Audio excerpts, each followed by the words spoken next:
bisa berhasil, kadang-kadang dari kabair dosa besar itu bisa ditinggalkan.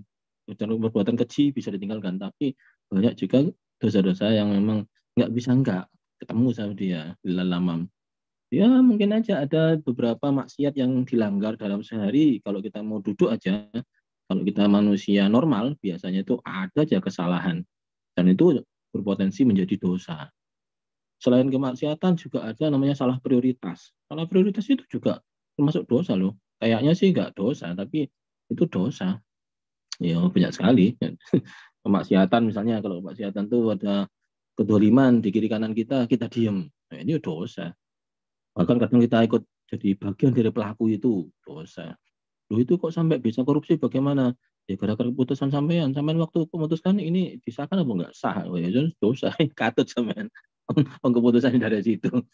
Terus itu ya, mungkin dimanapun di kantor misalnya kita membiarkan ada orang yang melakukan pelecehan terhadap orang lain. Duh, ini kok sampai terjadi? Ya, iya sebenarnya sebelumnya kan nggak diapa-apakan sama bapak-bapak sebagai oh, jalan lagi.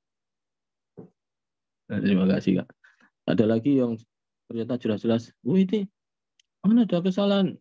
Misalnya kan bukan pemimpinnya, walaupun bukan pemimpin kan Bapak punya potensi untuk bisa melaporkan itu agar bisa ditangani oleh yang berkewajiban, yang berwenang. Ya namanya apa namanya itu ya? Ya namanya ada kemaksiatan itu kan minkum karom ya. Kalau kalau Anda melihat sebuah kemungkaran, kalau yugoyur biadihi, ubahlah dengan tanganmu.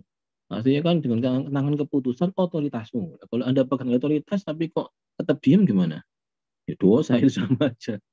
Yang kemarin ketemu sama hari yang lalu ketemu sama banyak sekali pejabat-pejabat daerah. Saya tanya, oh, kalau sampai ada orang miskin sama nggak masukkan usulkan ke pemerintah mendapatkan bansos, betul tangan sampean lah menjadi penyebab orang itu bisa mendapatkan bagiannya. Sama nggak masukkan, dosa nggak itu? Apalagi sampean makannya kenyang, terus ada orang tidak jauh dari situ nggak bisa makan, itu dosa nggak? Dosa itu. Nah, itu contoh-contoh dosa yang memang sulit untuk kita hindarkan. Walaupun kita sudah berusaha, tapi tetap aja ada dosa-dosa yang masih tersangkut atau terpaut yang nggak bisa ditinggalkan. Dimanapun kita sekarang duduk, diam ini ya harusnya ikut menolong orang ya. Gunung Merapi kemarin siang meletus, duar, banyak orang yang terlunta-lunta, kena apa nih itu asap panasnya, kena awan panasnya. Oh, itu ya harus ditolong itu. Tapi kalau kita lagi santai tidak mau menolong, jadi dosa juga itu. Saya ada ini,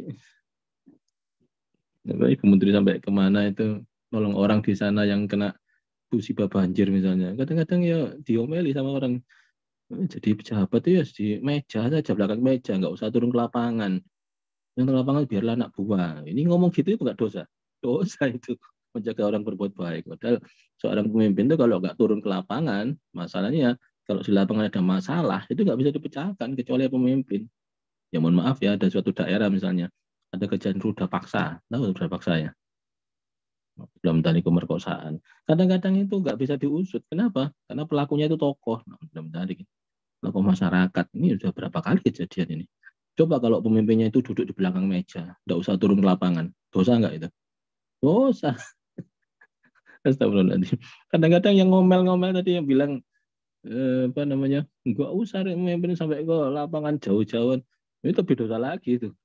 Jadi dia mencegah kejadian yang harusnya bisa di atas. Maksudnya dia mencegah keadilan yang harusnya ditegakkan. Jadi dia lebih suka kayaknya itu kedoliman terjadi di mana-mana. Ya lebih dosa lagi. Ya itulah, dosa itu banyak sekali di sekitar kita itu yang akhirnya kita kena termasuk dosa itu. Termasuk dosa yang karena salah prioritas. Karena prioritas ya mungkin ketika kita sholat Jumat itu kita sedang meninggalkan sesuatu. Ibu lagi sakit misalnya. Coba itu sebetulnya wajib nggak sih? Cuma kalau ada yang lagi minta pertolongan yang darurat itu. Nggak wajib, cuma harus tolong yang darurat itu. Tolong kecelakaan, jeder langsung dia kejar-kejar di jalanan. Wah nanti dulu, saya mau Jumatan dulu. Ini nanti nolongnya setelah saya selesai Jumatan. Boleh nggak? Nggak boleh, harus segera ditolong. Kayak gitu. Termasuk di antara yang darurat itu adalah ya orang tua yang lagi sakit, maupun ada orang yang memang dalam kondisi sekarat, kondisi itu banyak sekali di sekitar kita. Kalau kita aja nggak tahu. Kalau saya tahu karena ada ini scanning berita kita punya. Saya punya ini unit untuk men-scanning berita-berita kejadian musibah seluruh tanah air. Malah repot lagi itu kan sudah karena tahu kejadian sesungguhnya di masyarakat. Ya itulah kondisi-kondisi kita kan itu kalau sampai kesimpulannya kalau sampai merasa sok suci pasti nggak punya dosa itu ya keliru. Apalagi sok sucinya itu diiringi kesombongan. Sombong itu apa sih definisinya? Sombong itu batarul haq ghamtun nas. Batarul haq itu melawan kebenaran, ghamtun nas itu menghina orang lain, memandang rendah kepada orang lain. Kalau nggak gitu nggak termasuk sombong. Jadi sama kriteria dua itu. Ghamtun nas itu merendahkan orang, oh kamu nggak akan kuat kayak gini nih. Ghamtun nas itu menghina orang lain. Batarul haq melawan kebenaran. Oh nggak apa-apa gini nggak apa-apa. Siapa berani melarang saya ini? Berarti suatu kemaksiatan yang harusnya dia tinggal. Karena orang tahu mesti akan melarangnya, tapi dia menantang. Siapa berani melarang saya? Kayak kayak di pinggir-pinggir jalan itu kadang ada orang yang nggak mampu tapi sombong. Nah aku ngini apa sampean? Itu gali itu batarul hak gitu, melawan kebenaran. Ya, sombong. Nah mohon maaf ini kadang-kadang sombong itu juga dialami para pendosa. Orang dosa itu juga sombong. Oh, aku masih dosa ini apa-apa, masih kau gak sembahyang apa-apa kan. Sombong, gak sembahyang sombong. Ya, mohon maaf ini jadi bergeser ke sombong ya ceritanya. Sombong itu memang penyakit yang menular kemana-mana. Tidak peduli orang bodoh pun bisa sombong. Orang sakit tuh bisa sombong. Wah, aku ini mas lorong ini, wah nungguan lorongnya sakit sekali ini. Ini sampai nggak mungkin kuat ini. Ini aku kuat. Wes lorong sih sombong. Kamu melarat sombong. Oh, gak jaluk ini, yang betul minta itu. Aku gak jaluk ini, nggak minta saya ini. Ini kan hakku untuk. Jadi ini kewajibanmu untuk menolong. Ini sudah melarat sombong. Kok minta ya minta aja, nggak usah ngomong ngejek-ngejek orang, dia sendiri sok merasa penting. Itu problem-problem sombongan ini gara-gara biasanya orang-orang yang sok suci ini merasa itu. Wah itu jadi pejabat pasti ikut-ikutan korupsi dia. Banyak sekali ngejek-ngejek orang. Yo kayak pejabat korupsi banyak, tapi yang nggak korupsi itu banyak juga. Jangan khawatir. Dulu kita kenal namanya Pak Mari Muhammad ya, Menteri Keuangan. Pak Mari Muhammad itu sampai akhir tuh ngontrak di mana itu ya. Orang Ampel beliau itu. Pasti orang luar biasa lah itu. Sampai akhir ayatnya. Ya Allah kasihan. Kita kenal juga pejabat-pejabat yang dulu ya terkenal ya itu sebagai orang yang bukan orang zuhud ya. Sekarang zuhud, orang zuhud itu gak sentuhnya. Memang dari gajinya ya segitu itu sebetulnya. Emang kadang negara ini ya nggak adil menggaji orang yang sangat aktif dalam kegiatannya sehingga nggak sempat ngapa-ngapain itu, tapi dengan bayaran yang sangat minimalis. Akibatnya beliau juga harus hidup yang sangat sederhana. Ini saya kadang heran juga ini. Makanya kalau sampai ada pejabat yang sampai berfoya-foya, terus diluk-diluk ulang tahun anaknya sama Perancis, wahing ceguk, wahing Amerika, apa diluk pameran mobil mewah-mewahnya, terus itu flexing pamer ya, flexing dengan Instagramnya, dengan rumah mewah barunya, rumah mewahnya ada berapa, ada 10, yang satunya itu kalau berenangnya, satunya ada.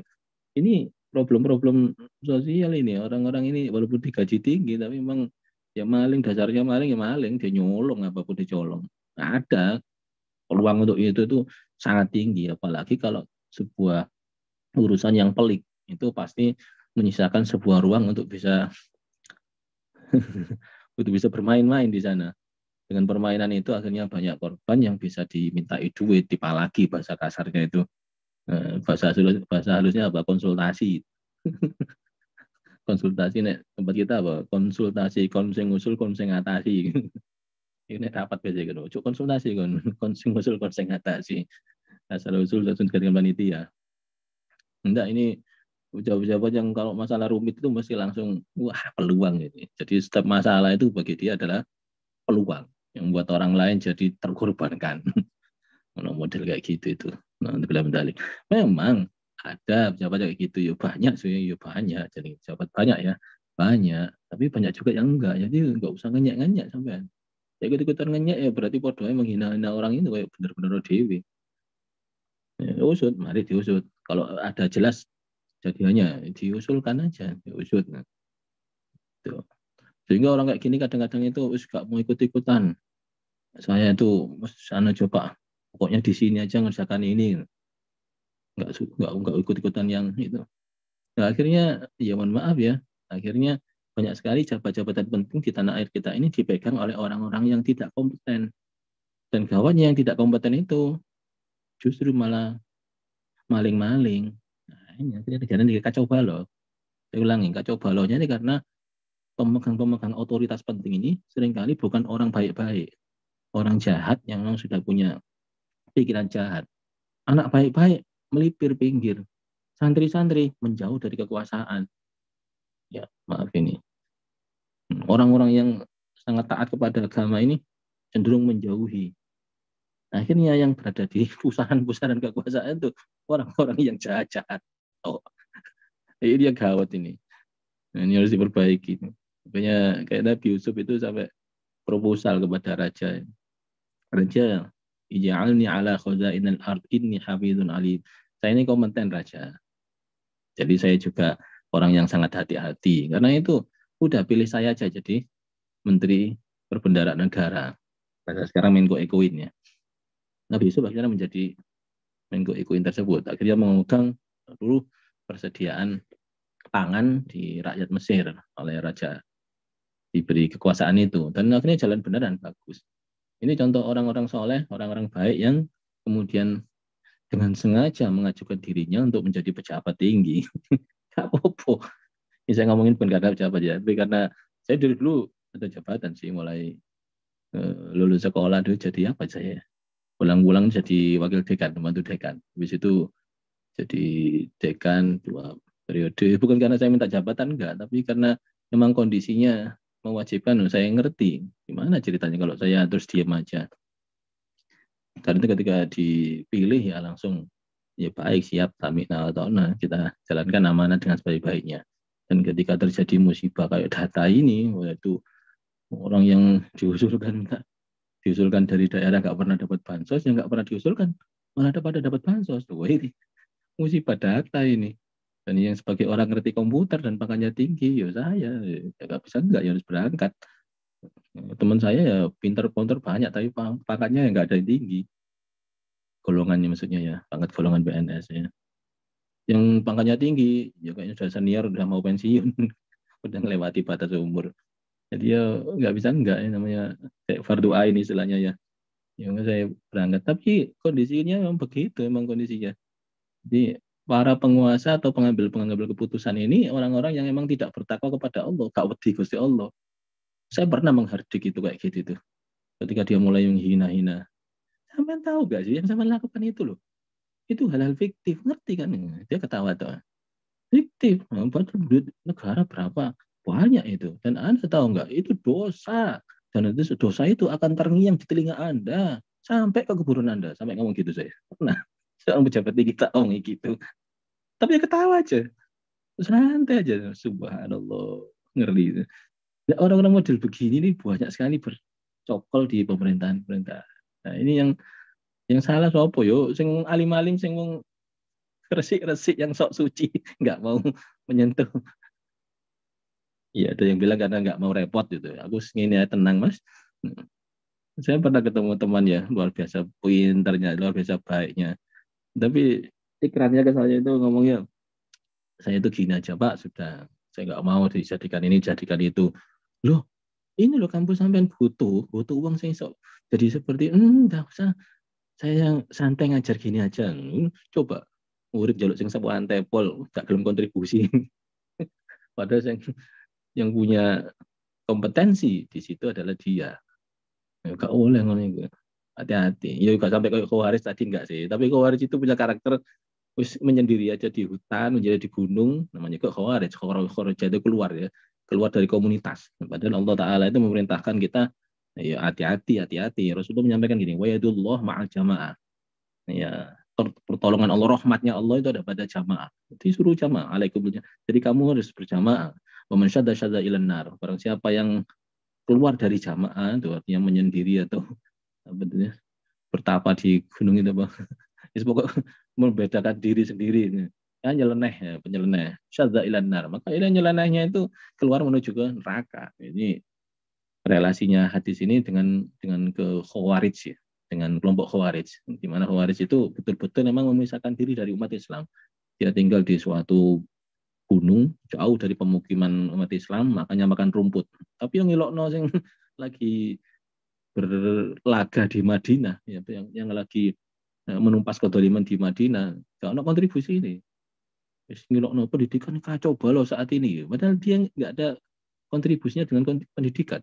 Masyarakat banyak kemaksiatan, tapi dia sendiri nggak ada kontribusinya untuk berdakwah dalam kebaikan itu. Oh, hati-hati. Nah, ini kita nyimpulkan dari apa yang kita bahas pada pertemuan sebelumnya tentang amaniyul maghfirah. Orang-orang yang sok suci, yang sebetulnya ya dia itu juga banyak dosanya juga. Seakan-akan dia nggak punya dosa, padahal dosanya juga banyak. Karena itu Sayyidina Hasan al-Basri pernah menyampaikan bahwa inna amanil maghfirah qad la'ibat bi aqwamin hatta khuruju minad dunya mafalis. Banyak sekali orang-orang yang sok suci merasa tidak punya dosa, tapi ternyata keluar dari dunia ini dalam keadaan mafalis, bangkrut, amalannya nggak ada. Kok bisa? Itu kompensasi dari kesombongannya itu, dikompensasi juga dari tidak pedulinya dia dengan lingkungan, dikompensasi juga karena menghina orang. Coba lihat orang jelek, dihina, astagfirullahaladzim, naudzubillah min dzalik, sampai di wong iku. Kadang-kadang yang di naudzubillah min dzalik itu belum tentu itu memang orang neraka. Coba mohon maaf ini, kalau panjenengan masih hidup di zamannya Sayyidina Umar misalnya, mohon maaf ini sekali lagi mohon maaf. Zaman Sayyidina Umar misalnya, Anda hidup pada zaman itu. Sayyidina Umar waktu itu jadi wah memusuhi Rasulullah, mengintimidasi umat Islam. Waktu itu ya. Coba waktu itu di naudzubillah min dzalik. Pantas nggak sampai? Sayyidina Umar itu ya nggak lama setelah itu kan beliau justru jadi pembelanya Rasulullah ya. Termasuk orang yang masuk surga ditakdir sebelum beliau meninggal itu 10 orang sahabat Nabi yang ditakdir masuk surga meskipun belum meninggal dunia. 10 orang ya. Ya maksudnya pada zaman Rasulullah hidup itu pernah menyampaikan ada 10 orang yang masuk surga, di antara yang Sayyidina Umar. Nah, itu dulunya enggak sebaik itu. Bahkan ya kacau balau. Tapi ternyata kan ya beliau orang yang sangat mulia sebagai pemimpin yang tegas, pemimpin yang alim, yang hukumnya itu menjadi pedoman umat Islam seluruh dunia. Kelembutan hatinya, kok iso loh, wong kok sok lembut hatinya, tapi tegas dalam mendirikan keputusan dan juga pengetahuan ilmu agamanya luas sekali, sehingga segala keputusan itu direferensikan kepada Sayyidina Umar. Dalam satu hadis tertentu malah disebutkan, ikutlah sunnahku dan sunnahnya 2 sobat setelahku, Sayyidina Abu Bakar, Sayyidina Umar. Itu Rasulullah menyebut eksplisit 2 nama. Kalau yang lain kan menyebut Khulafa Rasyidin ya. Hadis yang lain ada begitu. Tapi yang satu hadis itu khusus menyebut nama Sayyidina Abu Bakar dan Sayyidina Umar. Referensi hukum Islam itu dari Sayyidina Umar. Karena ada tarawih 20 rakaat itu kan dari Sayyidina Umar itu. Nah, karena pada zaman itu analisis beliau seperti itu. Termasuk adanya perbedaan negara, ada uang untuk menggaji pemimpin itu ya zaman-zaman Sayyidina Umar. Sebelumnya ya itu sebuah keikhlasan. Sayyidina Abu Bakar ini ikhlas banget. Dibayar pun dikembalikan. Baik, berarti kita mesti beresi jangan sampai amaniyul maghfirah. Jangan sampai merasa sok suci dari segala dosa. Dosa kita banyak. Lalu itu kita jadi orang yang bergelimang dosa. Enggak. Kita punya Tuhan yang wasi'ul maghfirah. Inna rabbaka wasi'ul maghfirah. Yang ampunannya itu luas. Jadi keluasan ampunan dari Tuhan inilah yang akhirnya bisa mereduksi dosa itu dan akhirnya menghapus dosa itu. Oh, karena ibadah kita khusyuk sehingga diampuni? Enggak. Apa karena kita rajin istighfar? Ya enggak juga. Walaupun itu perintah. Rajin istighfar itu perintah, ibadah yang baik-baik itu juga perintah. Tapi bukan itu penyebabnya. Karena saking banyak yang kita enggak sadari sebagai dosa. kayak tadi itu ya kemaksiatan, ya kesalahan prioritas itu dosa semua itu. Tapi kan tidak kita sadar, nggak pernah kita istighfari. Nah, kalau nggak karena Rahman Rahimnya Allah Taala, ya masih bergelimang dosa kita. Karena itu jangan sombong sok tidak merasa berdosa. Sehingga meremehkan, menghina orang lain sebagai orang pendosa. Kayak contohnya Sayyidina Umar, dihina jangan. Sunan Kalijogo itu mungkin sebelum ketemu Sunan Bonang mungkin banyak orang yang ya menghina-hina kan. Dibilang medalik. Bahkan bayangkan, mana dibilang medalik kepada Sunan Kalijogo. Kualat teman itu. Coba kalau kita tahu bahwa seseorang yang kita hina itu misalnya kelak ketemu di mahsyar, kelak ketemu di alam barzah juga tiba wong sing mulya, dimuliakan para malaikat. Mungkin ada pengajian seperti ini belum tentu yang dengarkan pengajian lebih utama, lebih baik, lebih mulia di hadapan Allah Subhanahu wa taala. Belum tentu. Yang kita dakwai kadang-kadang justru itu orang yang menjadi penyebab kitanya sendiri ingat terhadap aturan yang benar. Banyak kan orang lupa terhadap aturan yang sesungguhnya, yang benar. Setelah ketemu orang yang salah, ternyata dia jadi ingat, oh tiba aku ya tahu ngono tiba oh ternyata saya juga itu toh. Astagfirullahaladzim, ya Allah menampun kesalahan saya. Gak mesti itu, ya gak mesti yang koyok aneh jelek ya tadi itu ternyata memang jelek, bisa jadi itu adalah baik. Jadi gak usah menghina-hina siapapun. Baik, ini an-min maghfirah. Karena itu disebutkan innal mu'min jam'u insa ihsanan wa khaufan. Karena itu sayapnya kaum mukmin itu mesti dua, sayap ihsanan, sayap khaufan. Sayap ihsanan itu sayap kebaikan. Khaufan itu rasa takut. Takut itu maksudnya bukan di binatang buas, bukan ya. Takut hati-hati. Hati-hati gitu. Dalam setiap langkah itu hati-hati. Jangan sampai keliru, sampai yang dua salah dibiarkan berlarut-larut. Hati-hati. Nah, ihsanan tetap kita berusaha sekuat tenaga nyari yang bagus, yang unggul, yang utama, yang bermanfaat, maslahat itu ihsanan. Itu kalau mau minum mesti sayapnya dua itu. Kalau saya cuma satu bisa patah. Kiri saja atau kanan saja bisa patah. Ihsanan dan khaufan. Dalam kitab Nasihat Dunia ini Habib Abdullah Ladat, Sayyid Abdullah Ladat memberikan nasihat kita supaya sayap dua ini, ihsan dan khaufan ini tetap terjaga kekuatannya sehingga bisa terbang tinggi menuju ke kemuliaan.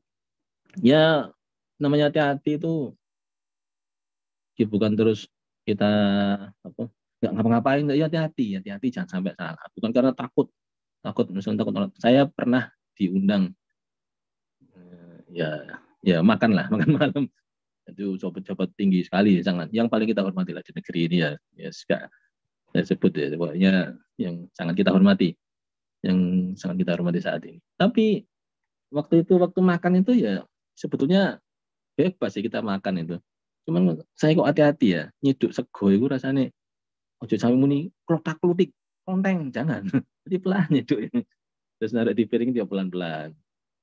Terus gitu. Ngambil sendok itu kan kayak rentan bunyi ting gitu kan. Nah, itu saya pernah ngambil sendoknya. Pelan-pelan. Hati-hati banget. Gitu. Seandainya kedengaran ting apa ya terus pemilik rumahnya tuh marah. Ya enggak juga pemilik rumahnya baik. Cuman saya ya harus hati-hati. Sungkan. Ini namanya mengetahui kondisi, mengetahui kedudukan yang mengundang. Mengetahui baiknya yang mengundang, tapi juga kita nggak boleh sembarangan ngambil ikan juga hati-hati. Suruh makan misalnya, banyak misalnya gitu. Ya banyak, tapi ya gak kaget saja cukupnya. Namanya orang sungkan. Di Al-Quran juga banyak disebutkan innalladzina yakhshawna rabbahum bil ghaibi lahum maghfiratu wa ajrun kabir. Itu surat Tabarok. Jadi orang yang menyadari dari kedudukan Tuhan ya sehingga sungkan kepada Tuhan, yakhshawna rabbahum bil ghaibi, itu dikasih apa? Maghfirah. Tidak kasih apa lagi? Ajrun kabir. Enak kan? Dikasih ampunan, nek salah-salah di sepuro. Ajrun kabir dikasih ganjaran yang besar. Nah, ini orang yang khauf tadi hati-hati itu enaknya di situ. Wis oleh ganjaran gede. Jadi adalah pembahasan tentang amalul maghfirah. Sekarang kita masuk ke bab berikutnya, yaitu jangan gampang jangan menyalahkan takdir ya. Ini gampang sekali. Banyak orang yang terkena penyakit gampang menyalahkan kepada takdir. Kita masuk ke kitab Naso Ahyutiniyah. Belum Fatihah tadi ya. Kita fatihkan dulu kepada Sayyid Abdullah Nadat, kepada guru-guru kita yang sudah kabundut, juga orang tua kita. Ala hadinat Sayyidina Muhammadin sallallahu alaihi wasallam. Alhamdulillah bil alamin haddad. Juzana abdina aidu sallallahu alaihi wasallam fil jannah wa yadi alaina bi barakatihi wa anwari ma'lum fid dunya wal akhirah. Fatihah. Bismillahirrahmanirrahim. Alhamdulillahirabbil alamin arrahmanir rahim maliki yaumiddin. Iyyaka na'budu wa iyyaka nasta'in ihdinas siratal mustaqim siratal ladzina an'amta 'alaihim ghairil maghdubi 'alaihim waladdallin. Amin. Baik, berikutnya adalah iman kepada qada qadar. Bismillahirrahmanirrahim. Wa ammal ihtijaju bil qadri alladzi yajrihi syaitanu al-la'inu ala alsinatin katsirin min 'ammatil muslimin fa fihi khatrun kabirun. Wa amma dan adapun ihtijaju bil qadri, berargumentasi dengan alasan qadar, takdir. Itu biasanya kelakuannya setan yang terkutuk ala alsinatin katsirin. Biasanya itu diinjeksikan kepada kaum mukminin muslimin, kebanyakan BCI seperti itu.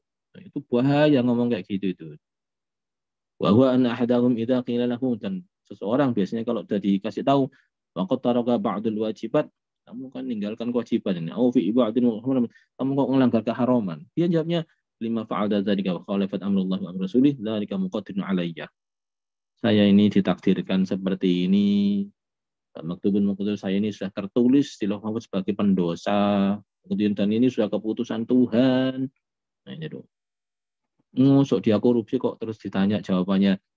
Ini takdirnya Tuhan. Memang ditakdir korupsi. Enak itu.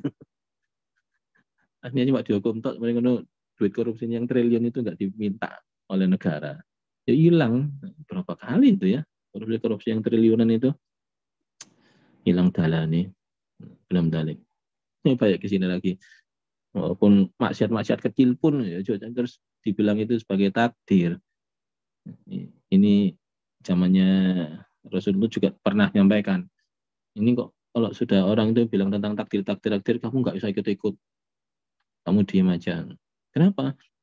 Karena Rasulullah tahu karakternya orang-orang orang-orang ya jahiliyah itu kalau sudah kepepet itu mesti bilangnya ya takdir ngono itu.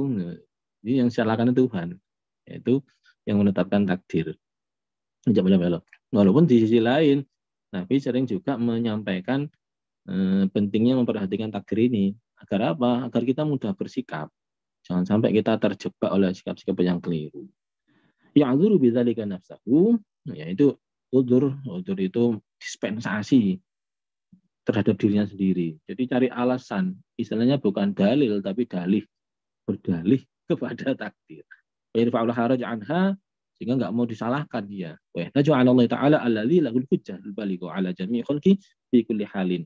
Karena itu Allah taala menyampaikan dalam surat Al-Anbiya ini sebagai argumentasi yang melawan orang yang dikit-dikit nyalakan takdir itu dengan ayat Bismillahirrahmanirrahim, la yus'alu amma yaf'alu wa hum yus'alun. La yus'alu amma yaf'alu, dia tidak bisa ditanya. Tuhan nggak bisa ditanyai tentang apa yang dia kerjakan. Wa hum yus'alun, justru mereka lah yang ditanyai. Enggak pertanyaan, ya Allah, kenapa engkau wajibkan aku sholat 5 waktu? Pertanyaannya bukan itu. Pertanyaannya adalah, kenapa kamu tidak menunaikan sholat 5 waktu? Nah, begitu. Ya Allah, kenapa orang ditakdirkan tidak boleh minum minuman keras? Pertanyaannya adalah, kenapa kamu kok minum keras? Gitu. Tidak bisa kita mempertanyakan keputusan Tuhan, justru kalian yang ditanyai. Kenapa kalian kok melakukan itu? Kenapa kalian kok melanggar aturan? Kenapa kok kalian tidak melakukan kewajiban? Itu yus'alun. Di surat Al-Anbiya menegaskan kita nggak boleh mempertanyakan perintah-perintah Tuhan. Sebaliknya, jadi pertanyaan, kenapa kamu tidak menunaikannya? Gitu. Baik hadirin, kita lanjutkan dulu beberapa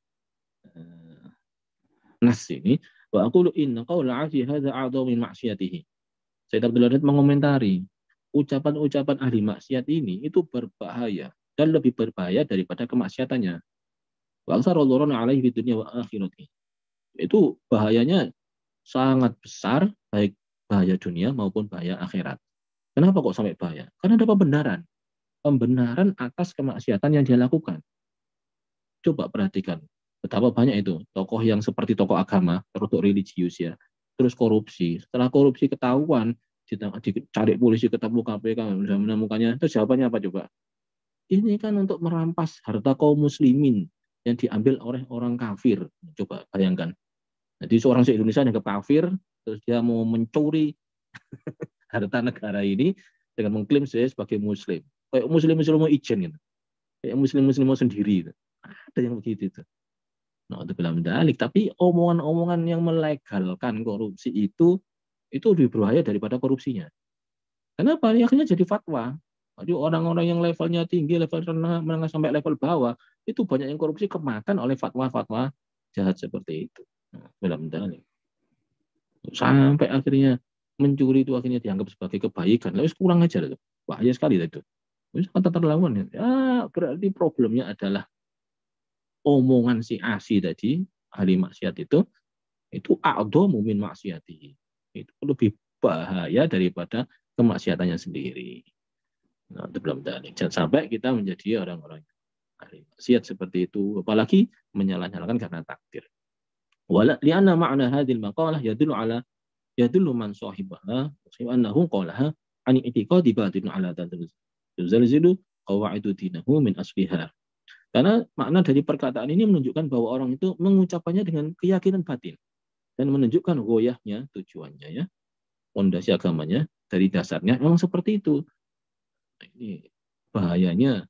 Jadi dia mengucapkannya dengan keyakinan batin itu maksudnya membenarkan secara nilai bahwa kemaksiatannya itu benar. Nah, ini bahaya itu. Akhirnya akan terulang lagi, akhirnya akan dikopikan kepada orang lain, dan dia sendiri juga bisa saja memperbesar kelakuannya itu. Termasuk menyalahkan takdir tadi. Takdir ini yang salah ini. Akhirnya besok-besok dia nyolong lagi. Kenapa? Kan takdirnya nyolong. Ya, ini hati-hati nih. Pada zaman dahulu, ini ada sebuah cerita sedikit nih. Zaman dahulu ada zamannya Nabi Adam alaihissalam ya. Itu zamannya Nabi Musa alaihissalam. Beliau diberi oleh Allah Ta'ala sebuah karunia yang namanya muka syafa. Ini bisa ketemu sama Nabi Adam. Luar biasa. Sama nggak usah berharap bisa begitu. Ini spesial ini. Nabi Adam ketemu, Nabi Musa tanya, Nabi Adam ngapain sih sama kau makan buah kuldi segala. Akhirnya kita semua lo keluar dari surga, dan akhirnya kita semua kerepotan di dunia ini.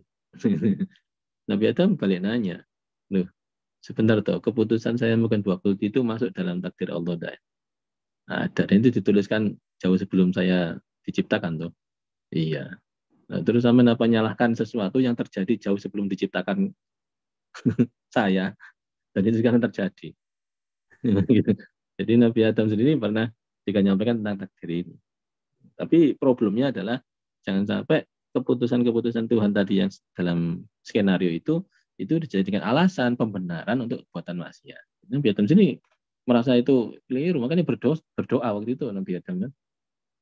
Apa doanya beliau? Rabbana zalamna anfusana wa illam taghfir lana wa tarhamna lanakunanna minal khasirin. Ya Allah, yang salah ini saya. Dan mohon ampun kalau engkau nggak mengampuni saya rugi sekali ini, saya sedih sekali nih. Mohon diampuni. Ini bahasanya Nabi Adam bahwa itu adalah kesalahan. Salah ya salah. Nah, beda sama iblis. Iblis itu nggak ngaku salah sama sekali. Iblis itu langsung ngeklaim, biarin saya dikeluarkan dari surga, tapi anak cucumu nanti akan aku goda sampai ila yaumil kiamat. Ngomong gitu itu kan bukannya menyesal, tapi ya karena kesombongannya ditutup oleh kesombongan, akhirnya tidak menyesali kesalahan itu. Nah, Nabi Adam sendiri begitu itu keluarkan dari surga, terus berada di bumi ini, jadi kan mengakibatkan beliau punya keturunan tuh, keturunan termasuk Nabi Musa yang akhirnya diangkat jadi kalimullah, sehingga kamu bergelar kalimullah itu ya gara-gara ini, sebagai keturunanku. Dan semua yang di dunia ini adalah bisa jadi seperti ini ya karena setelah Nabi Adam keluar dari surga. Ya, baik. Hadirin kita lanjutkan ngaji kitab kita tadi. Tuh. Ini fama yatubu hadzal asi wa yandamu ala fi'lihi al-qabih wa ma yastaghfiru minhu. Maka kapan orang ini bisa bertobat dan kapan orang yang bisa menyesali perbuatannya yang buruk? Mata yastaghfiru karena dia nggak mungkin akan menyesalinya karena dia ada pembenaran terhadap dosanya itu. Nah, hati-hati kalau sudah dapat pembenaran atas dosanya itu, akhirnya dia tidak ingin bertobat. Sama yastaghfiru minhu ya kapan dia mau beristighfar? Nggak bisa. Karena itu kita juga harus nyadari dosa ya dosa. Penjaluan sepuro nang Gusti Allah begitu aja. Gimana kalau kita nggak usah dosa sama sekali? Ya, enggak juga. Kita akan berdosa terus menerus. Kalau kita nggak pernah dosa sama sekali, lalu di mana letak ghafurnya Allah? Ghafur itu sangat mengampuni. Ya, syakur sangat menerima. Nah, ghafur ini sudah jadi sifatnya Allah, jadi namanya Allah ya ghafur. Dan itu bermakna kita kalaupun salah, ya segera aja minta maaf pada Allah dan diampuni. Begitu aja sudah. Simpel ya. Wa huwa la yara lahu fa'lan wa yara annahu majburun maqhurun laisa lahu ikhtiyarun wala qadratun. Jadi kalaupun salah ya sudah minta maaf aja. Gak usah bilang bahwa ini kan salahnya engkau Tuhan. Kenapa engkau takdirkan aku jadi orang yang salah? Ini malah nyala no. Oh, salah malah bikin pekoro ini. Ya, kenapa kok begitu? Karena dengan paham yang tadi itu, ini paham yang Jabariyah paham itu punya paham bahwa dia itu terpaksa melakukan segala macam ini tidak berdaya, tidak ada keinginan untuk melakukan kemaksiatan, tapi Tuhanlah yang memaksa dirinya untuk melakukan kemaksiatan itu. Itu. Layarolahu fi'lan. Dia tidak memandang dirinya sebagai pelaku kejahatan. Wayaro annahu majburun, justru Tuhanlah pelakunya kejahatan itu. Majburun, makuhurun, dia sendiri terpaksa dan dipaksa oleh Tuhan untuk melakukan kejahatan. Oh, coba double salahnya ini. Wis salah, ngilokno Gusti Allah, ngarani Allah Ta'ala. Laisa lahu ikhtiyarun wala qudratun. Dia tidak punya hak pilih, tidak punya kuasa untuk menghindari dari kemaksiatan. Ini orang-orang barang. Ini bahaya. Jangan sampai punya ideologi semacam ini sehingga menjadikan orang tidak pernah keluar dari kesalahannya, tidak pernah menyadari kekeliruannya. Gara-gara punya paham majburun itu terpaksa, maghurun itu terpaksa juga ya, maghurun dipaksa, tidak berdaya. Sehingga dianggap sebagai semua ini kalau kesalahan pasti kesalahannya Tuhan. Hati-hati, ini paham-paham kayak gini juga ada nih di masyarakat ini. Ini paham nyeleneh, tidak sesuai dengan alur sunnah wal jamaah. Ada sebuah ayat di dalam Al-Quran yang mungkin bisa dibaca bersama-sama nih. Saya coba share. Nah, ini dia. Tuh. Bismillahirrahmanirrahim. Ma asaba min musibatin fil ardi wala fi anfusikum illa fi kitabim min qabli an nabra'aha. Inna dzalika 'ala Allah yasir. Apa aja yang terjadi di muka bumi ini, musibah apapun, wala fi anfusikum juga yang ada di dalam dirimu sendiri, kejadian apapun, kejadian ya lahiriah sakit atau batiniah sakit. Cuma nggak termasuk sakit aja ya. Senang, berhasil, sukses, bumi maupun di dalam dirimu sendiri, apa istilahnya, mikrokosmos, makrokosmos, ya. Pokoknya di semua kejadian ya. Illa fi kitabim min qabli an nabra'aha. Itu sudah tertulis dalam kitab. Kitabnya disebut adalah Lauh Mahfuz. Kita pahami bahwa itu adalah tulisan atas semua kejadian yang dialami oleh seluruh makhluk ini. Min qabli an nabra'aha, bahkan tertulis sebelum diciptakannya semua makhluk itu. Inna dzalika 'ala Allah yasir, sesungguhnya ini mudah bagi Allah. Kenapa kok diceritakan seperti ini? Likai la ta'sau 'ala ma fatakum wa la tafrahu bima atakum. Wallahu la yuhibbu kulla mukhtalin fakhur. Likai la ta'sau, supaya kamu tidak menyesali sampai sedih 'ala ma fatakum, terhadap yang luput dari kamu. Udah dikejar, luput. Wah, sedih sekali menyalah-nyalahkan dirinya sendiri. Jangan. Tak balen-balen ini. Anda jangan menyalah-nyalahkan diri sendiri. Hari ini ada yang ini buka. Ini harus di close dulu ini. Mute. Oke. Kok masih belum terus? Mute. Nggak bisa di-mute ini. Bantu mute dong. Supaya nggak ribut. Itu. Sampai sini. Likai la ta'saw ala ma fatakum. Jadi kalau sudah dikejar terus kok luput, itu jangan menyalah-nyalahkan diri sendiri. Oke lah ada satu keliruan, tapi kita harus pahami itu sebagai tempat untuk merevisi. Bukan untuk menjadi penyesalan-penyesalan, apalagi berkepanjangan. Jangan. Karena sudah tertulis di dalam mahfud terjadi seperti itu. Wala tafrahu bima atakum. Wala tafrahu ini jangan berbangga-bangga terhadap apa yang jadi capaianmu. Atakum, apalagi udah diberi oleh Tuhan. Itu nggak usah jadi kebanggaan sampai nyombong. Sopo ya, aku ini, menyombong-nyombongkan dirinya. Kenapa? Karena itu sudah tertulis, kamu mendapatkannya. Ya, mohon maaf nih ya. Saya misalnya sekarang berada pada posisi saat ini. Terus orang-orang mengagumi misalnya.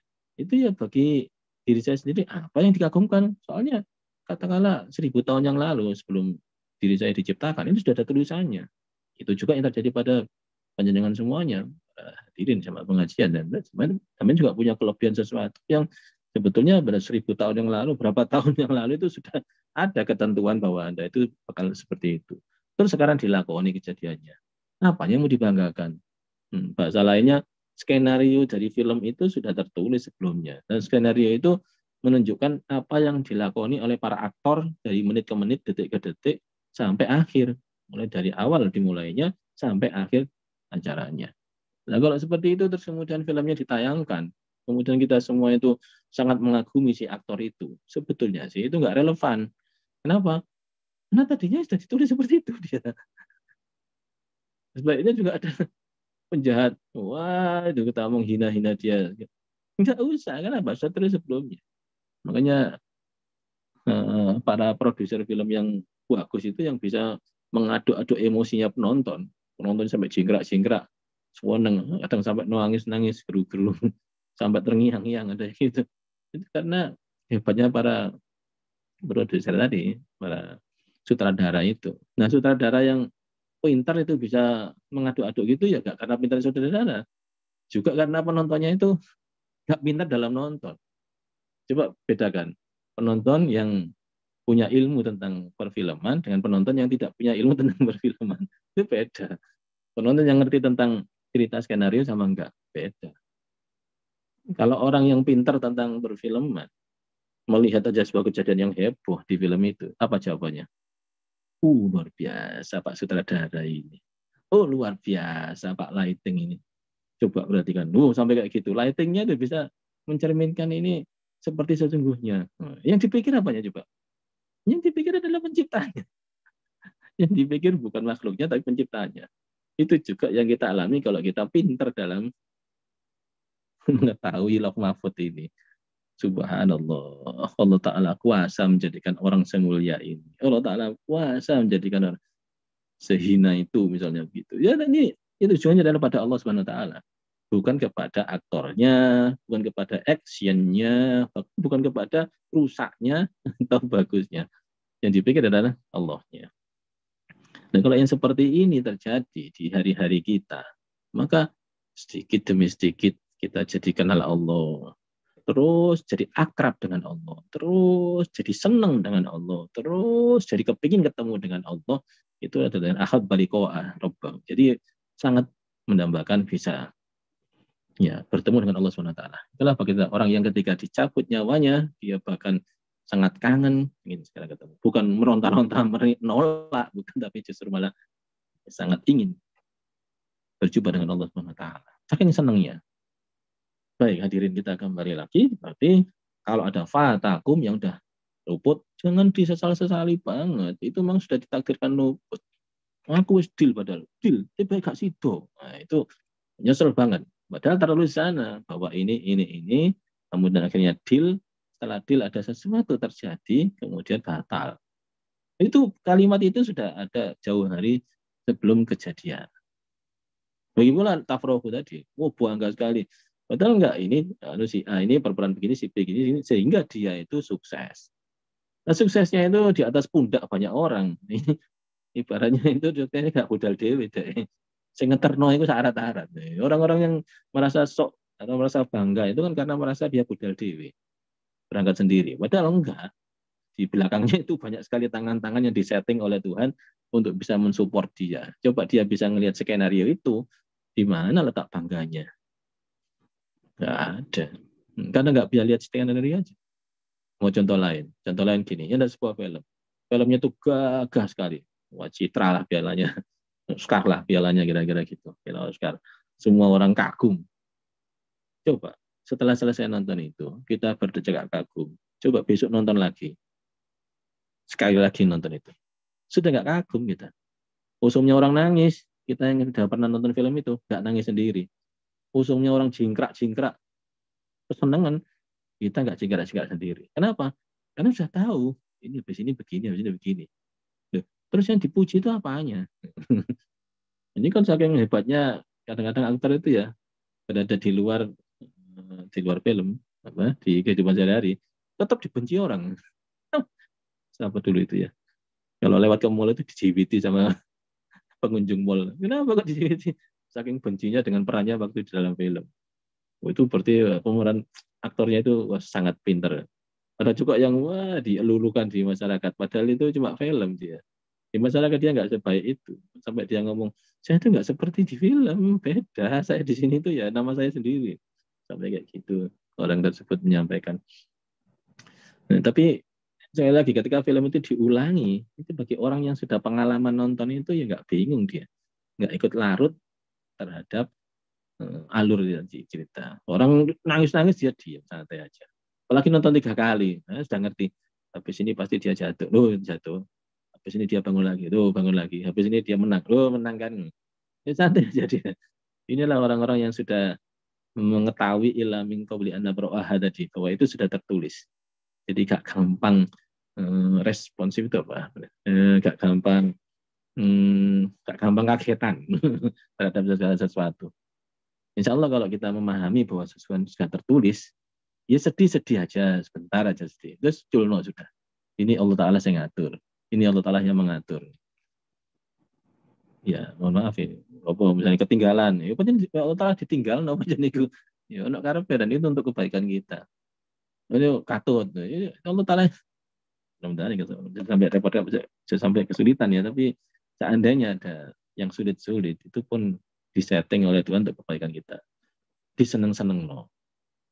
Mungkin ketika kita tidak bisa nemui seseorang itu, walaupun kita sudah merencanakan lama, itu ada kebaikan karena sampai ketemu sama bahaya, sama durung waya ketemu. Nah kan, nggak ketemu. Nah itu barokah untuk kita. Sebaliknya gak semua juga ketemu. Nah itu juga Allah Taala ditakdirkan bisa ketemu begitu. Memang tertulis sih. Nah, terus kita nggak usah berusaha, oh keliru tambahan, suruh berusaha. Tapi usaha kita itu pun tertulis di dalam Lauh Mahfuz. Ini berusaha. Nah, akhirnya bisa apa dari makanannya dia perhatikan, dari olahraganya perhatikan, dan terus dia akhirnya sehat walafiat panjang umur. Itu adalah bagian dari tulisan skenario itu juga. Dan sebaliknya ada orang ini yang sembrono dalam hidupnya, ini yang ngawur di perjalanan, yang saya kecelakaan. Itu juga termasuk dalam diri yang tertulis di dalam Lauh Mahfuz. Sekali lagi, ini adalah bagian dari keputusan-keputusan Tuhan yang tak patut untuk kita protes. Kita nggak perlu protesnya. Ya. Baik, hadirin, kita sampai di penghujung. Kita mesti membetulkan lagi beberapa mindset yang suka menyalah-nyalahkan Tuhan. Udah hentikanlah, nggak usah nyalah-nyalah Gusti Allah. Banjir bandang, waduh Tuhan itu kejam terhadap manusia. Wah, zaman banjir bandang harusnya kan diperhatikan penyebabnya itu adalah tanah-tanah yang sudah kayak gitu rapuhnya, malah pohonnya bukannya dikuatkan, malah ditebangi. Itu mestinya kan sampah-sampah dipinggirkan, jangan terlalu ngawur gitu. Kalau buang sampah juga harus benar, nggak boleh dibuang di selokan. Ini malah dibuang di sungai.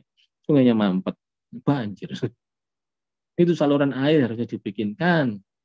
Gorong-gorong yang panjang, yang lebar, dengan alurnya air harus lewat sini situ, ya nggak dilakoni. Ya buntu airnya langsung melebarnya ke jalan.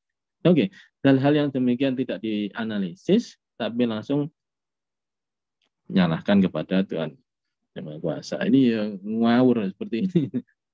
Gempa sampai ada yang meninggal, kebrekan genteng. Ya mohon maaf ya, gempa di mana-mana itu bukan akibat gempa meninggalnya itu. Apa? Kejatuhan genteng, kejatuhan belandar, kejatuhan krenk, kejatuhan atap itu kan. Kenapa begitu? Karena konstruksi rumah yang tahan gempa itu mestinya tidak sampai membuat jatuhnya si genteng tadi. Harusnya kalau kita mau mitigasi bencana, si rumah tadi itu kalaupun miring ikut miring, kalaupun karena gitu, karena berayun. Karena berayun jadi nggak sampai jatuh. Ya masalahnya kan nggak mikirkan itu. Jadi masalahnya mitigasinya aja. Kita lihat ada beberapa negara yang sangat akrab dengan bencana alam. Gimana coba solusinya? Ya oh no, kekurangannya sih apa namanya korbannya, tapi yang nggak akeh-akeh, sedikit aja. Gempa, aduh, nggak ada yang mati belas, nggak ada yang luka, nggak ada. Kenapa? Udah tahu begitu ada goncangan ini langsung lari ke tempat terbuka gitu. Sudah ada SOP-nya. SOP itu nggak dipelajari. Yang disalahkan Tuhan. Wah, ini banyak dosa ini ketika ada gempa itu kita masih bertaubat pada Allah. Gempa itu kan pergeseran tektonik ini lapisan yang ada di dalam tanah. Ini mencari bentuk kesetimbangannya. Bentuk keseimbangan itu ya rotok miring dengan rotok titik. Ibaratnya kalau kita lagi capek kan kerotok gitu kan, miring titik kerotak, keretek gitu kan ya betul kan ini otot-otot yang lagi tegang atau otot yang sudah saatnya untuk dilemaskan. Kalau begitu ya mitigasinya yang harus diberesi. Nyalah-nyalah Gusti Allah. Nggak boleh begitu. Kita sebagai santri justru harus matur nuwun kepada Allah. Teman-teman saya yang geologi malah kalau ada gunung meletus itu alhamdulillah dia. Kok bisa alhamdulillah? Ya kalau gunungnya nggak meletus, Pak, itu nggak keluar itu magma itu akhirnya bumi akan meledak malah mati semua orang. Jadi penyalurannya di situ, makanya ada gunung itu. Ini lebih hebat lagi ini. Bukannya innalillah tapi alhamdulillah dia. Itu sampai ada orang meninggal dunia karena dia nggak mau mitigasi tempat jelas alirannya lahar malah ditempati kemah, tempati pengungsian. Ya, kapan hari itu ya yang di musibah gunung meletus itu itu kan jelas alirannya lahar malah didirikan kemah pengungsian di situ. Udah diingatkan ini jalurnya lahar ini jangan ditempati. Benar, besoknya langsung keluar lahar dingin lewat di situ banyak yang meninggal malah. Ya hati-hati terhadap yang sudah terjadi dipelajari. Gak terus nyalah-nyalakan Allah Ta'ala. Baik hadirin sampai di sini dulu ngaji kita. Mudah-mudahan bermanfaat. Kita akhiri dengan doa. Bismillahirrahmanirrahim. Alhamdulillahirrahmanirrahim. Allahumma salli wa sallim ala sayyidina Muhammad wa ala alihi wa sahbihi ajma'in. Alhamdulillahirrahmanirrahim. اللهم إنا نسألك العفو والعافية والمعافاة الدائمة في الدين والآخرة. اللهم آمين. نسألك علم النبيين وحفظ المرسلين وإلهام الملائكة المقربين برحمتك يا أرحم الراحمين. ربنا آتنا في الدنيا حسنة وفي الآخرة حسنة وقنا عذاب النار. وصلى الله على سيدنا محمد. الحمد لله رب العالمين. السلام عليكم ورحمة الله وبركاته. Waalaikumsalam warahmatullahi wabarakatuh. Alhamdulillah. Ada yang raisen itu, bagus. Silakan. Ada yang raisen Bu Lastri, monggo Bu Lastri kalau mau nyampaikan. Atau kepencet atau gimana itu? Kepencet. Raisen. Kepencet kayaknya. Bu Lastri termasuk yang rutin ini hadir ini Bu Lastri. Oh gitu. Ada Bu Ati juga itu ibu-ibu perumahan ITS. Oh. Lama nggih. Mungkin ini banyak teman-teman juga ini di luar negeri juga cukup banyak ini.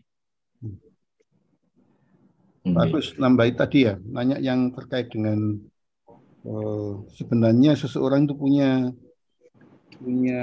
kesempatan untuk mencegah kemungkaran gitu ya. Tapi orang-orang sekarang itu ya cari aman tadi itu gitu ya. Jadi ngapain cari masalah gitu kan, itu banyak itu begitu, sehingga sebenarnya yang berbuat jahat itu awalnya juga nggak banyak, tapi kemudian karena nggak dibiarkan saja katakan begitu ya, asalkan tidak mengganggu secara real gitu ya, itu kemudian akibatnya membesar, kemudian terus baru kejadian meledak seperti apa gitu ya, baru tahu gitu ya. Nah ini gimana ini supaya orang-orang baik yang seperti tadi itu terus tergerak juga untuk nahi mungkarnya itu gitu. Karena kadang-kadang gini, nahi mungkar itu misalnya jadi pimpinan ya, terlalu banyak naik mungkar, kegiatannya nggak jalan gitu. Iya, Program yang ini nggak jalan karena ngatasi yang begitu-begitu. Sehingga cari iya. aman, udah pokoknya jalan mencapai target, yang itu setengah dibiarkan begitu. Bukan Ya, urusan saya, Ru. urusan itu urusanku ya. Oke, monggo. Urusannya sing kuoso katanya gitu. Sing kuoso duduk aku saya. Oke. Iya, mohon maaf ini memang terjadi di sehari-hari kita. Kemaksiatan besar itu akibat kemaksiatan kecil yang dibiarkan berlarut-larut. Diulangi ya, kemaksiatan besar itu pada umumnya adalah kemaksiatan kecil yang dibiarkan berlarut-larut sehingga menjadi-jadi. Nah, itu yang sampai miliaran triliunan itu masalahnya ya kecil-kecilan itu. Cuma ya di Jarno, pimpinannya tadi. Nah, sekarang kita ambil posisi di pimpinannya tentu saja ya, bukan kepada pelaku itu ya. Pelakunya jelas keliru itu. Diapakan pakai alasan apapun ya keliru. Nyolong kok mati itu. Utang harus kembalikan. Saya kemarin pidato di depan para pengambil keputusan ya tak omong ngono terus terang aja. Sampai nyolong itu ya terus terang aja adalah utang harus dikembalikan colongan sampean itu. Kalau nggak dikembalikan berarti jadi hutang. Kalau kedisian mati, keburu meninggal dunia, ya harus cari ahli warisnya harus kembalikan. Kalau enggak ya nggak bisa sholati pun ya Nabi nggak mau nyolati kok. Ya orang-orang kampung ya suruh nyolati, tapi Nabi nggak mau nyolati. Tokoh masyarakat dilarang menyolati orang yang punya hutang meninggal dunia, apalagi koruptor. Itu fatwa para ulama juga. Tokoh-tokoh masyarakat tidak boleh mensolatinya. Itu diterang kok gitu loh sih. Ngeyel lah. Kalau gitu kita bahas nggak usah orangnya ya, kita bahas yang sebagai pimpinannya aja. Iya, dalam beberapa hal kita memang mengenal skala prioritas. Skala prioritas itu artinya mana dulu yang harus kita utamakan. Walaupun itu salah, tetap aja kita minta koni. Kita pimpinan tahu ada kemaksiatan kita diam aja, ya salah. Ya patut istighfari. Tapi walaupun salah gitu kita akan perhatikan skala prioritas ini bahwa ini adalah yang pahala yang harus kita pahala, ya kebaikan atau pahala yang kita capai di samping memang ada kesalahan yang terjadi. Skala prioritas. Saya ambil contoh paling sederhana aja. Pada zaman Nabi berada di Mekah ya, ketika itu para sahabat kan suka mabuk tuh, mabuk-mabukan. Ternyata ayatnya berbunyi begini, wala taqrabus shalah wala taqrabus shalah wa antum sukaro. Kamu jangan dekat-dekat sholat ya kalau lagi mabuk. Karena sahabat waktu itu ada yang imami sholat maghrib lagi mabuk. Sahabat mabuk, zaman kuno. Zaman kuno emang waktu itu boleh. Nah akhirnya baca kuliah il kafirun bulat aja la a'budu ma antum abidu nama a'bud wala ana abid ma abad wala antum abidu nama a'bud bulat aja terus looping. Cara program itu looping sampai forever. Agak mari-mari tetap endi mabuk soalnya kurang sadar. Karena itu sebutkan wala taqrabus shalah, ojo cedek-cedek sholat wa antum sakara kalau kamu lagi mabuk. Oh berarti kalau nggak lagi sholat boleh mabuk? Wah gitu kesimpulannya itu. Ya nggak mabuk tempat sembahyang gitu dok.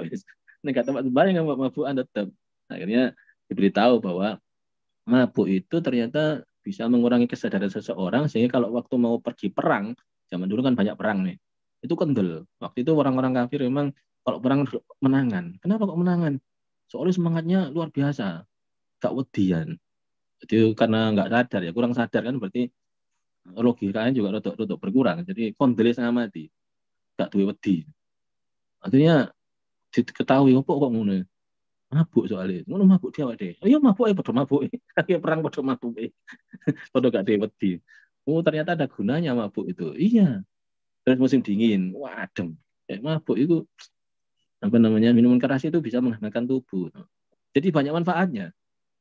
Tapi oleh Rasulullah sendiri diberi pengetahuan wa ismuhuma akbaru min nafihima. Tapi dosa ini lebih besar daripada kemanfaatan nih gitu.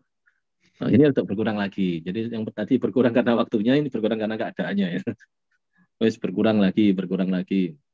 Nah, setelah kira-kira berkurangnya cukup banyak, baru disebutkan bahwa rijsum min amali syaiton. Jadi semua yang memabukkan itu adalah homer, innamal khomru, wal maisiru, wal azlamu, wal ansabu. Sebut satu persatu itu sama Nabi. Homer, judi, macam-macam itu. Rijsum min amali syaiton. Itu adalah najis. Kalian nggak boleh deket-deket. Itu kelakuannya setan. Gitu. Sahabat nggak mau akhirnya sama sekali melakukan itu.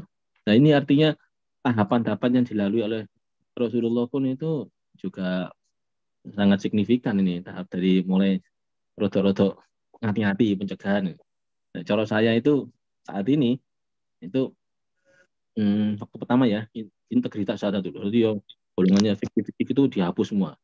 Dapat berapa coba? 20 juta data fiktif. Setelah dihapus baru ada penetapan ini harus oleh daerah. Akhirnya daerah mengoleksi semuanya ketemu lagi 36 juta. Jadi total sekitar 56 juta itu yang golongannya kayak fiktif gitu, ganda sebagainya itu ketemu habis. Nah, setelah bersih baru tahap berikutnya yang inklusifnya diterapkan. Jadi malah yang masih miskin ayo masukkan data-data kemiskinan tuh. Ada yang kaya keluarkan. Keluarkan semua. Jadi bertahap-tahap seperti itu. Sampai akhirnya berikutnya dibuat ketetapan peraturan-peraturan, juknis, ketetapan-ketetapan itu ditata semua. Nah, kalau misalnya kita dari awal langsung coba di bagian akhir biasanya ya nggak jadi apa-apa. Saya pernah cerita tentang kawan saya yang di kampung saya sana, teman kecil, kampung saya itu midatoi para pemabuk itu. Wah, ini neraka jahanam. Oh, yang main judi mabuk itu kan ya ternyata dibik itu langsung nyabut bola-bola dewi dicabutnya diuber melayu kok ganti yang luru lagi yang telu keliling dia.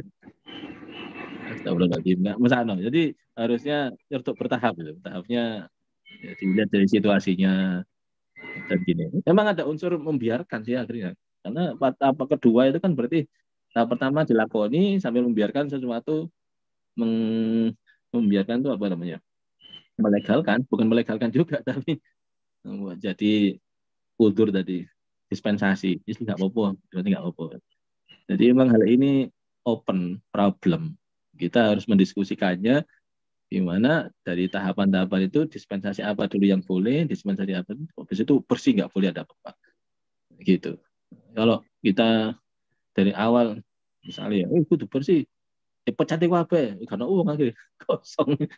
Jadi pecati wae. Nah ini ditandani di step. Wah, ini mulai berguguran beberapa orang yang yang gawat-gawat. Step berikutnya, nah mulai berguguran yang betul cilik. Step berikutnya ada bersih. Ya, alhamdulillah hampir 2 tahun ini, 20 bulan ini. Insya Allah udah bersih nih, nggak ada apa tikus yang dibilang oleh Gus Dur. Nggak ada. Alhamdulillah wis resik. Gus Dur bilang dulu itu, oh, tikusnya menguasai lumbung, gajurnya lumbung ini. Nah, udah tikus-tikus tadi, tapi masih banyak tikus-tikus eksternal lah itu yang harus dibabat habis juga. Sekali lagi ini adalah problem tentang skala prioritas. Monggo skala prioritasnya ditetapkan, yang musyawarahkan bisa jadi ada ide-ide yang lebih baik dari penyusunan skala prioritas ini. Tetap aja skala prioritas itulah yang harus kita lakukan. Tidak boleh terus semua ceplok sekarang juga. Ya, yang gawat-gawat dulu dia habis itu yang agak ringan. Saya kira demikian. Zamannya Nabi ya gitu tuh. Sholatnya yang penting sholat di sini. Sholatnya koneksi memperbaiki ruhaninya, memperbaiki hubungannya dia kepada Tuhan, komitmennya dia kepada agama. Udah nanti yang berikutnya itu dengan sendirinya. Gusmi waktu berada di Bulungan sini dulu pernah mengatakan Bulungan itu Blok M ya, Blok M Jakarta. Ya sakarapmu walaupun kamu mabuk, penting sholat subuh sama ambil aku. Akhirnya mereka yang masih mabuk itu ketiduran, dan subuhnya nggak bisa bangun sama Gusmi. Itu disalahkan benar. Nah, setelah mereka mungkin mabuk malamnya ya, tapi nggak sampai malam tidur. Nah, pagi subuh bisa bangun. Tapi tetap aja telat karena mabuk. Mabuk kan nggak sadar. Pada gilirannya nggak lama kemudian nggak ada orang mabuk di sana. Karena kalau sampai telat jamaah subuh dengan Gusmi, wah itu untuk sanksi ini. Jadi Gusmi dalam berdakwah santai banget kayaknya. Tapi itu sebenarnya adalah skala prioritas. Nggak lama kemudian mereka sudah nggak ada yang mabuk sama sekali. Tempat nongkrong itu bersih. Orang-orangnya jadi orang baik. Ini jasanya Gusmi luar biasa. Sudah nampel waktu udah orang adu jago itu malah dibisikin. Taman kepin menang adu jago. Enggak. Wacana bismillah. Bismillah. Langsung wah menang jagonya. Bismillah. Setelah itu bismillah ini nopo. Nah, bismillah itu gini. ditarik. Saya kira nggak mau nyatu jago lagi sudah, nggak mau ngadu ayam jago. Nah, problem-problem ini membutuhkan skala prioritas kecerdasan berpikir kita yang membuat masalah ini akhirnya bisa terselesaikan. Demikian Pak. Oke, matur nuwun sangat. Gue yang lain.